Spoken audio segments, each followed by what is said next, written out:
외로부터 공회를 부르요. 구름이 의를 불어올지어다. 땅이 열려서 구원을 석되게 하고 공의도 함께 움돋게 할지어다. 나 여호와가 이를 창조하였느니라. 아멘. 하나님이 누구시냐? 이게 믿음의 문제에서 제일 중요합니다. 막연히 하나님 믿는다 해서 안 믿어져요. 이 성경적인 믿음 할 때는 성경의 하나님이 누구신가 알 때에 성경적인 믿음이 되는 거예요. 그리고 성경적인 믿음이 아니면 믿음이 아니다. 이게 이 성경의 가르침입니다.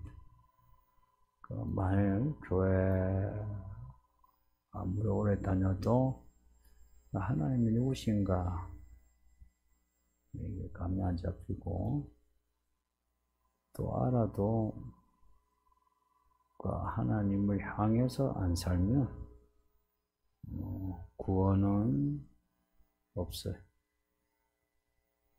우리가 믿는 하나님이 어떤 분인가? 이제 이게 성경의 핵심 내용입니다. 오늘 본문도 그래요. 어떤 분이신가? 이제 보면 1절에 고레스가 나오는데 고레스는 영어는 그냥 사이러스라는데 발음이 큐르스입니다. 큐르스 2세인데 유명한 왕입니다.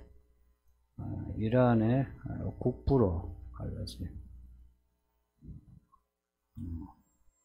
아주 위대한 왕입니다. 그 왕들의 왕이라 알려져 있어요. 이 사람은 주전 6세기 사람이에요. 근데 지금 읽고 있는 이사야서는 주전 8세기 200년 이상 차이 나는데 200년 전에 고레스를 예언한 겁니다. 이름까지도 뿐만 아니라 바사, 헬라 이런 이름도 성경이 예언해요. 하나님이 역사를 주관하시니 영원히 맞아 떨어질 수밖에. 요한계시록도 2000년 전에 기록되었지만 그대로 이루어지는 겁니다. 이 고레스를 예언한 이후 고레스가 이스라엘 역사에서 아주 중요한 역할을 하니까 고레스를 또 이 유산 왕이 앞에 바벨론 왕이 있는데 무간네살 왕이 기록돼. 이스라엘 역사에서 중요하니까. 이스라엘을 중심으로 중요한 왕은 언급이 돼요. 이스라엘 중심으로 중요한 나라들 언급이 되고요. 하나님은 하나님의 백성을 중심으로 역사를 이끌어갑니다. 신약에는 교회를 중심으로 이끌어가요. 이게 기독교 중심의 세계관이라 치부하면 사실 할 말은 없는데, 근데 이게 맞는 것 같아요. 역사 흐름을 보면 구약은 이스라엘 중심으로, 신약은 교회를 중심으로. 이 말인즉 고레스가 지가 잘나가지고 그런 위대한 왕이 된 게 아니고 하나님이 그런 과정을 겪게 해서 그런 위대한 왕 만드셨다. 고레스 1절에 보면 여호와께서 그의 기름 부음을 받은 고레스에게 말씀하신다는데요. 기름 부음을 받다. 이 단어가 메시아입니다. 메시아 할 때 그 단어 발음, 히브리 발음이 이게 기름 부음을 받은 자, 그냥 메시아, 기름 부음을 받은 자. 하나님이 기름 부어 세운 사람은 하나님의 종이에요, 종. 통칭해서 하나님의 종입니다. 고레스에게 기름 부었다. 그러면 고레스가 무슨 뭐 안수식을 하는 것처럼 그렇게 기름 부음을 받는 뭐 여호와 하나님에게서 기름 부음을 받는 그런 의식을 가졌느냐 그런 게 아니고 고레스도 모르는데 하나님이 고레스를 사용하셨다 하는 겁니다. 고레스 지는 모르는데 하나님이 고레스를 사용하셨다. 고레스를 그 시대 메시아처럼 세우셨다. 그렇다고 해서 메시아라는 건 아니에요. 이스라엘을 구원하는 사람으로 세우셨다. 어떻게 그런 무엇이고 그리고 오른손이 되어주셨다. 고레스의 오른손이 되어주셨다. 생각해 보세요. 내 오른손이 하나님의 손이란 얼마나 세겠습니까? 그래서 고레스가 가는 곳마다 나라들이 다 항복하고 왕들이 무장해제되고 고레스가 문을 열면 닫을 자 없고 닫으면 열 자가 없는 그런 천하무적 왕이 되게 하셨다. 누가요? 하나님이. 고레스가 잘났어가 아니고. 이게 그 역사입니다. 2절에 보면 내가 너보다 앞서가서 험한 곳을 평탄하게 하며 눈물을 쳐서 무슨 쇠빗장을 꺾는다. 뭐 가는 곳마다 쑥대밭을 만든다. 천하무적의 고레스의 모습입니다. 그런데 여기 내가 너보다 앞서가서 하는 거 어디서 기억나지 않아요? 내가 아유 대단합니다. 바로 왕불이 나오네. 출애굽기 23장에 거의 23장 23절 하나님이 왕불을 먼저 보내셔서 가나안 족속들을 이기시는 거예요. 하나님이 먼저 가셔 쫓아내는 거예요. 이제 그 뒤에 이스라엘이 따라가서 쫓아내는 신용을 하는 거예요. 전쟁을 하긴 하는데 하나님이 이미 다 이겨놓은 거 그 처리하는 게 이스라엘의 가나안 전쟁입니다. 성도님들, 우리에게 맡겨주신 하나님의 일들이 그렇지 않겠습니까? 그래서 하나님이 맡겨주신 일이라면 뭐 크고 작은 일 관계없이 이미 하나님이 그 일을 다 이루셔 우리를 기다리신다고 믿읍시다. 고생을 좀 하는 과정이 있어도 혹은 여러 번 시행착오로 실망하는 과정이 있어도 우리에게 뭔가 하라고 할 때는 이미 길을 닦아 놓으셨고 우리는 그 일을 가지게 될 겁니다. 왕벌을 너 앞에 보내리니 이게 23절 출애굽기 말씀인데 하늘의 군대를 요한계시록 읽었으니까 이제 천사들 이야기하면 이제 어색하지 않죠. 그 하늘의 천사들을 보내야 그곳에 악한 영들을 다 처리하신 거예요. 그러니 악한 영들이 꺾어지니까 그 악한 사람의 힘들도 꺾어지는 거예요. 그 영적 전쟁이란 말이 참 우리에게는 꼭 필요한 거예요. 영적 전쟁. 영적 전쟁에서 이겨야 인생이 이기는 거예요. 영적 전쟁. 영적 전쟁이란 말을 제가 잘 안 써주고 있죠. 안 쓰고 뭐 이야기하냐. 믿음으로 행동하죠. 이게 영적 전쟁이 이기는 길입니다. 내가 믿음으로, 그 믿음이 영입니다. 그 믿음으로 행동하면 그러면은 이제 이긴 거예요. 하나님이 고레스가 뭐 기도하거나 그러진 않았는데 하나님의 경륜을 이루기 위해서 하나님이 다 작업을 해 놓으신 거라. 그래서 고레스가 왕이 되는 과정, 제가 다니엘서 설교하면서 제가 그 한 설화를 말씀드렸거든요. 아주 재미난 과정을 겪었어요. 신화의 수신화. 그런 과정을 겪고 또 정복군주로 이름을 날리는 그 과정도 정말 특이해요. 그러니까 하나님이 그렇게 하신 거예요.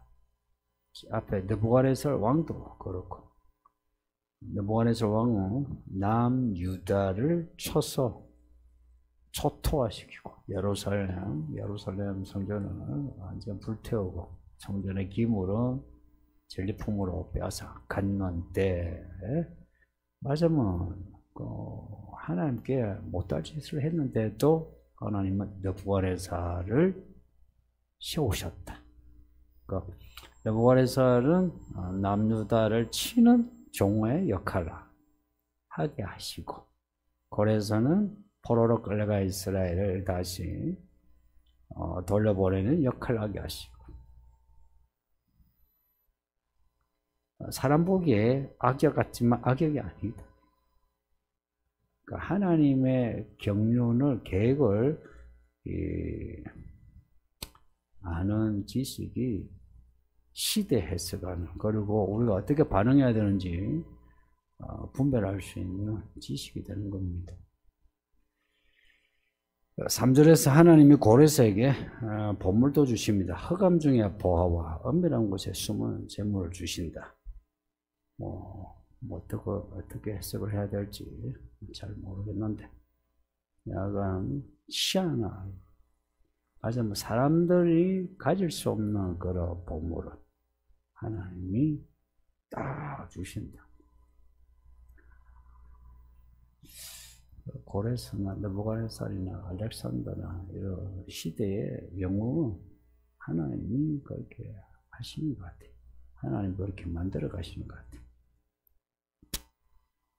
우리나라만 해도 그래도 긴 시간 독재하고 국민들이 좀 고달프긴 했어도 그래도 박정희 대통령이 박 대통령이 있어서 교회가 엄청 자랐어요. 그 국민들이 잘 산 것도 있지만 그보다 교회가 그러니까 그 한 시대에 등장하게 하고 활동하게 하는 그 끝나게 하는 거 하나님이 하게 하시는 거라.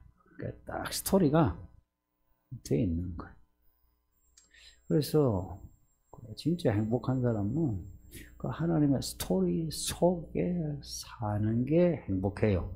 그러면 그 과정도 의미 있고, 이제 세워지고 활동하는 것 또한 순탄하고, 그리고 끝날 때도 사람들 보기에는 어떨지 몰라도 그렇게 허무하지 않고,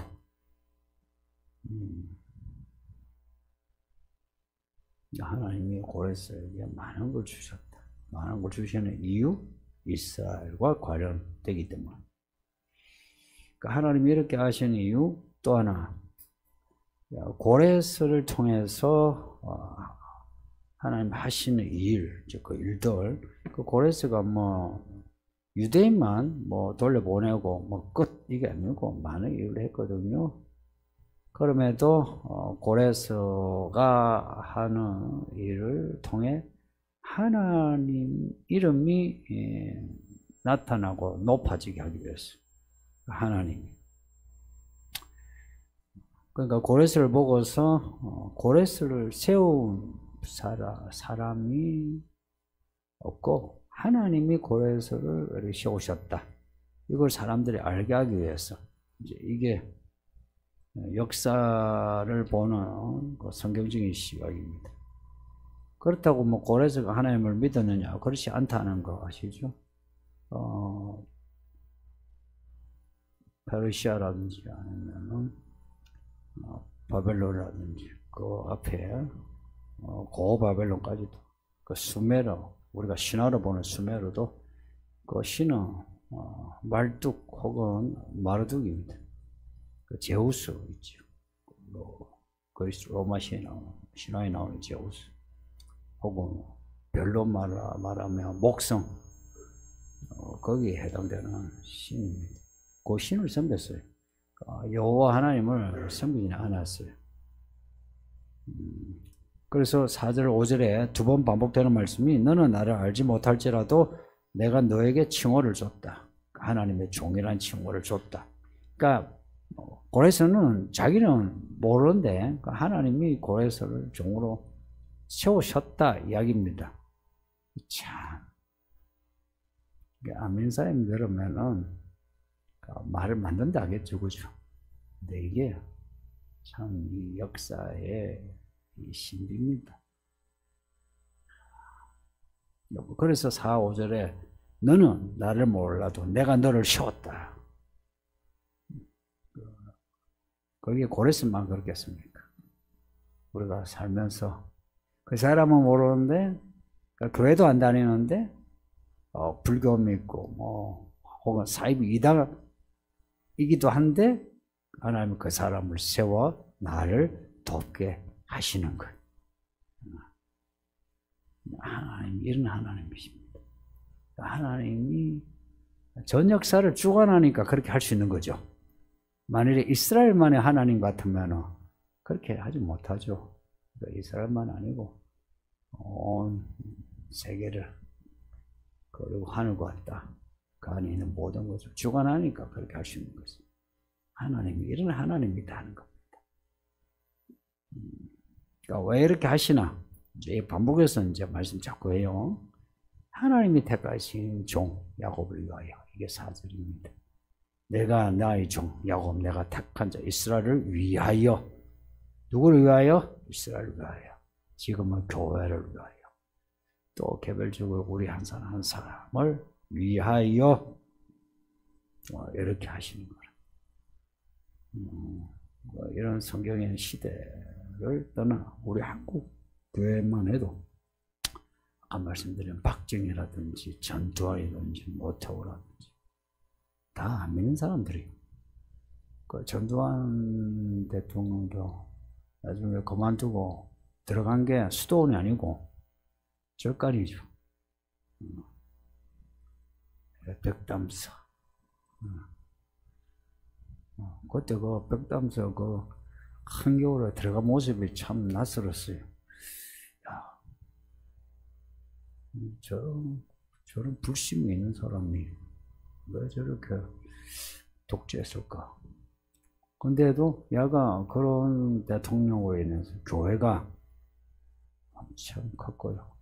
우리가 그 혜택을 받은 거 아닙니까? 우리가 지금 교회 다니고 있다 이야기입니다. 아니, 그런 대통령의 시대 아니었으면 힘들걸요. 아마 문재인 이런 사람이 했으면은 좀 힘들걸요. 이거는 이제 그 개별 대통령이 좋고 안 좋고 이런 문제 그거 아니에요. 교회와 이제 관련해서 이야기하는 거예요. 그들이 그리스도인은 아닌데 하나님이 그 사람들을 종으로 세우셨다. 그리고 믿는 사람은 그런 눈으로 봐야 돼요. 그 사람이 교회를 안 다니니까 우상숭배자다, 죽어서 지옥 갔다 이런 말 하면 안 돼. 그거는 지옥 갔을지 몰라도 여기서 하나님이 사용하셨다 이야기입니다. 예를 들어서 고레스가 죽어서 천국 갔느냐? 저는 그런 것 같지 않거든요. 그럼에도 하나님이 기름부 사용하셨다. 이걸 받아들이는 거예요. 그래서 믿는 사람은 하나님의 경륜의 시각으로 사람 혹은 역사를 보는 거지, 요 시간은 우리가 가지고 있는 어떤 교리 이런 걸로 보는 거 아니거든요. 왜 이렇게 하시나? 이유는 이스라엘을 위하여라고 했어요. 그럼 뭐 그렇게 이스라엘을 위하여 저들 안 믿는 우상 숭배자까지도 사용하시는 이유가 뭘까? 궁극적으로는 하나님의 이름을 위하여. 하나님입니다. 우리 하나님은 욕심이 많습니다. 하나님의 이름, 자기의 이름에 모든 걸 거시는 분이에요. 이게 뭘 의미합니까? 하나님은 자신의 이름이 모독되는 거, 수치당하는 거 못 참아요. 그리고 스스로가 자신의 이름을 높이는 일만 합니다. 그러니까 사람이 보기에 야 진짜 하나님이네, 좋은 하나님이네, 거룩한 하나님이네, 이 좋은 말들, 그 좋은 말들을 우리가 하는 걸 듣고 싶어 하지 나쁜 말 하는 거 듣고 싶지 않아요. 그래서 우리가 좋은 말 하도록만 하나님이 일하세요. 그래서 좋은 하나님이에요. 좋은 아버지라. 그러니까 절대 나쁘게 하지 않으세요. 그래서 하나님은 자신의 이름이 이렇게 수치당하면 못 참아요. 그리고 뭐 성령 회방죄 이런 말 들어보셨죠? 그 이름, 그게 무슨 죄냐면 하나님의 이름을 모독하는 게 그게 성령 회방죄입니다. 못 참겠다 이 말. 그래서 그 죄삼 없다 이렇게까지 단호하게 말씀해요. 그리고 하나님이 제일 좋아하는 사람은 어떤 사람이겠습니까? 믿음으로 잘 살아가지고 이 사람을 통하여, 그리고 고레스를 통하여 뭐라든지, 아마 누구를 통하여라든지 하나님은 자기의 이름이 높아지면 그것도 고레스 같이 우상숭배자 말고 하나님을 믿으면서 하나님의 이름을 높이면 얼마나 좋아하겠습니까? 아마 싸매고 다니실 거예요. 싸매고, 아이고 내 새끼, 아이고 내 종, 이러실 것 같지 않습니까? 네. 그런 기분이 하나님이 정말 그러실 거예요. 고레스만 해도 길 닦아놓고 가는 곳마다 천하무 좀 만들어 주시는데, 하나님의 사람이라면, 하나님 사람이 하나님께 쓰임을 받는다면 그 영혼은 얼마나 복주겠습니까?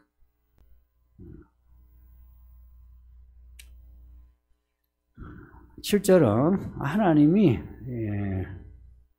진짜 하나님이시다. 이런 하나님이 진짜 하나님이고 나머지는 진짜 하나님 아니다는 걸 증거하는 말씀이에요. 아주 단호해요.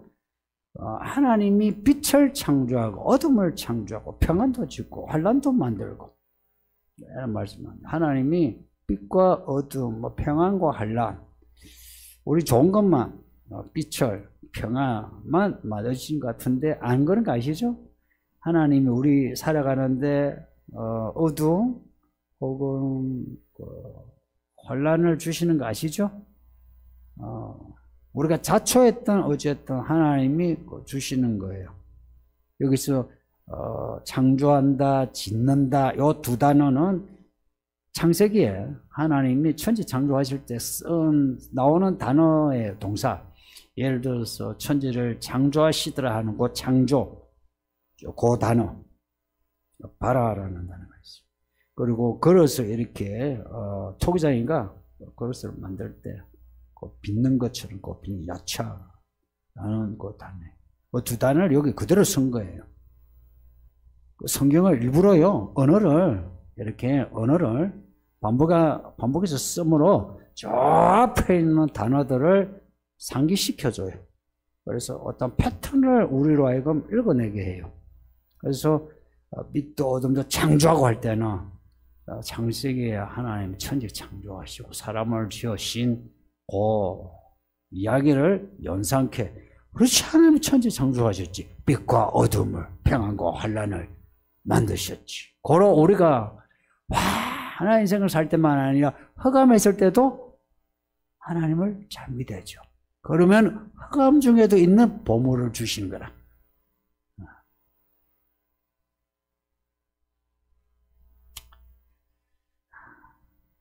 인생의 모든 일이 하나님 손에 있다는 겁니다. 그러니 잘 될 때 안 될 때는 마음 흔들리지 마세요. 무엇보다 성질 내지 마소. 성질 내면은 한번 성질 내고 뒤끝 없이 끝나면 다행이지만, 근데 이제 이 성질 내면 이 감정이 이제 생기면 그대로 자꾸 이어지는 거 아시죠? 그래서 성질 내면 안 돼요. 인생의 모든 일이 하나님 손에 있다 생각해 보세요. 그러면 우리가 좀 안정되지 않나요? 사람이 살고 죽는 것도 안정돼요. 내가 망하는 것도 안정돼요. 망한 데에서 내가 흔들리지 않고. 망할 때는 참 놀라죠. 억울할 일 생기면 격분하죠. 근데 예수님이 잔잔하라. 풍랑이 잔잔한 것처럼 또 잔잔해지는 거라. 그렇게 해야 돼. 하나님이 누구신가? 여기에서 우리 인생이 어둠에서 빛으로, 혼란에서 평안으로 가는 거거든요. 우리 하나님은 그때나 지금이나 이런 일관된 하나님이라는 걸 잊지 마요. 신화에 나오는 신들을 보세요. 철부지죠. 그죠? 성질도 더럽고, 그리고 엄탕하고. 신화에 나오는 신들, 철학에서의 신들은 하나님 같지 않죠. 그죠? 저는 성경의 하나님이 진짜 하나님 같다라고 자신있게 말할 수 있어요. 진짜 하나님 같아. 자, 이런 하나님이 어떤 하나님이냐? 이제 이걸 8절에서 마치 헌법 선포하듯이 딱 선포하는 게 8절이에요. 하나님 어떤 하나님이신가 하면 하늘이 위로부터 공의를 뿌리며 구름이 의를 부를지어다. 얼을 부을지어다. 땅이 열려서 구원을 삭트게 하고 공의도 함께 움돋게 할지어다. 나 여호와가 이를 창조하였느니라. 이거 읽으면서 뭔가 가슴이 웅장해지는 거 느끼죠, 그죠? 한번 웅장해 보세요. 저는 설교 준비하면서 이 8절 읽으면서 이 특이한 구절이다. 이게 이제 그런 게 있잖아요. 단어 언어도 그렇지만 이 구문원에서 이 문장이 특이해요. 그러니까 이제 그걸 설명하기를 좀 제가 시간이 없고 한데, 이제 문학적으로도 이게 참 특이한 문장이에요.